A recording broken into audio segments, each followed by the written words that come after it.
On the 7th of May 2019, Fulio's close friend and collaborator, 19-year-old Tiki, or T-Shots, is shot in a tan SUV at the 5900 block of Christabel Avenue, just north of the Hilltop Village apartments. Tiki's passing wasn't announced until nearly a month after the incident. However, if you wanted to know the news early, you would only have to go and have a look at Queso's social media, where he appeared holding an assault rifle and quoting one of Tiki's lyrics. Big lock on me, ain't got no safety. Big lock on me, don't got no safety. In the months following Tiki's slaying, countless disses against him made their way into ATK's music, dissing the fallen op and saying they're smoking him. Of course, Tiki was one of those names along with Bibby, who was famously disrespected on Who I Smoke. Thing is though, around this time, the ATK shooters were very active. And it wasn't just their enemies being targeted, it was the families of their enemies too. Also in May 2019, KTA shooters attempt to silence the sister of Zion Brown, with this going down on the 2-year anniversary of the Zion assassination. Remember at the start of this story when Zion Brown's shooter was identified as Trey Shorty by Brown's 16-year-old sister, who was also hit? Well, she had actually made a pretty brave post on Facebook calling out Trey Shorty as the shooter and saying that the police are refusing to help them. And well, in a hit apparently ordered from jail by Zion's killer himself, in an attempt to silence Zion's sister from speaking out publicly and testifying at trial, she was shot 14 times. McFadden says in retaliation to her son's murder 2 years ago, her daughter was shot 14 times in May.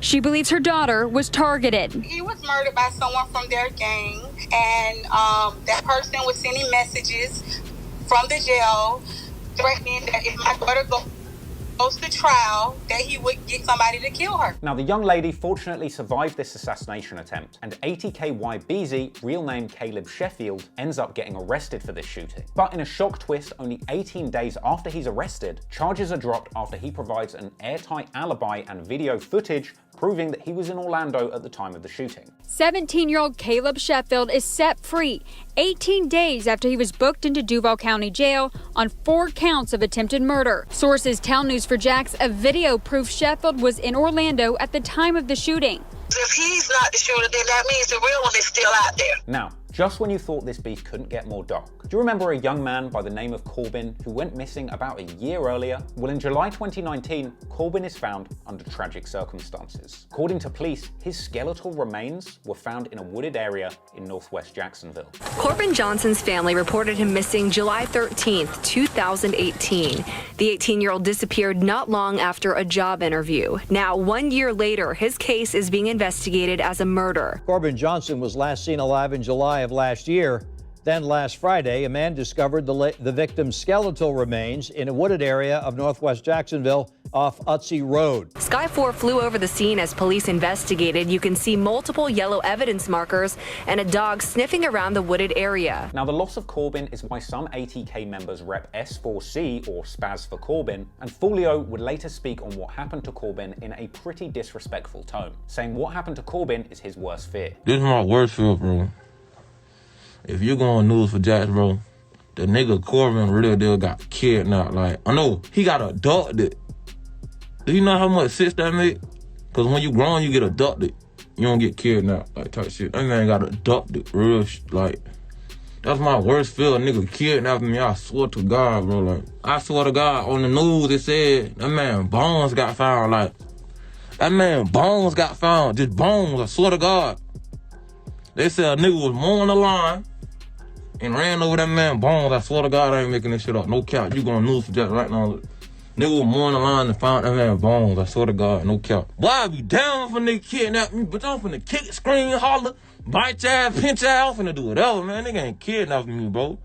That nigga Corbin got kidnapped, real boy. None of my niggas getting kidnapped, bro. Real shit, bro. Now, with that kind of energy floating around, then it's no surprise that there was some heavy disrespect incoming from the other side. And in September 2019, Queso would make the news. But this time, not for a grisly crime, but instead getting inducted into the Self-Snitching Hall of Fame by attempting to release a music project with this cover. Yes, Queso took to Instagram to announce the pending release of his new project titled The Bibby Ow, that came along with a front cover that depicts Queso and ATK YBZ quite literally smoking the dead ops, with these people all being pictured and named as Dirk, Vontae, Zion Brown, Bibby, and Trey D, all close friends of Foolio's who have lost their lives. But really, it's Bibby who is the centerpiece, and let's not forget, people, Queso is literally sat in jail right now, charged with the murder of Bibby. I've got to say, this is probably the first time in rap history that the front cover of a project has been so disrespectful it has literally made the news. Because this cover caused an enormous uproar in the Jacksonville community, and I'll be honest, I wouldn't be surprised if this front cover itself quite literally didn't play a significant role in the investigation against Queso for Bibby's murder. A controversial rap album cover is making its way around social media.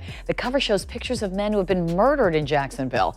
Local rapper Queso posted the picture to Instagram. The caption on the post says, "Y'all DM ATKYBZ and tell him to drop dead and I'ma drop it tonight." This album cover, a local rapper named Queso posted on Instagram Monday, is frustrating for parents like Bonetta McFadden. Her son Zion Brown is on the cover. She says he and some of the other men in the picture were murdered. It hurts my heart, like, to see my son on there as a joke.